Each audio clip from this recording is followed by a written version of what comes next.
IFM News Regional. Imabot 393,601,000 na dagiti gatad ti programa ken interbensyon ti Department of Agriculture kas panang celebrar dati handog ng Pangulo para kadagiti 5 probinsya anang bitaran ti Cagayan Valley. Kuna ni Regional Executive Director Mary Rose Aquino ti DA Region 2 ket nagigidan ang nagisayang kat aktibidad dagiti DA ti Batanes, Cagayan, Isabela, Quirino ken Nueva Vizcaya. Ditoy ang nagibunong dati makinarya, fuel assistance, fertilizer support, infrastruktura ken rice fertilizer, financial assistance nga agatad ti 7,000 pesos sa itikada maysa ken di total na ket agatad ti 5.6 million para kadagiti sumurok kumurang ang maysa aribo nga agtaltalon.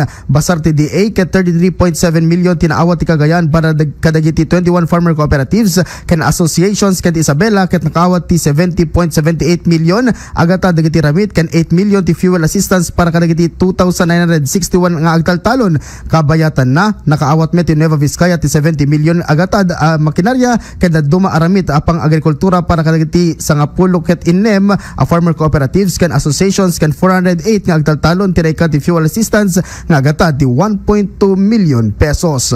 Para iti IFM News, Idol Lawrence Martinez, Tatak, Aramen.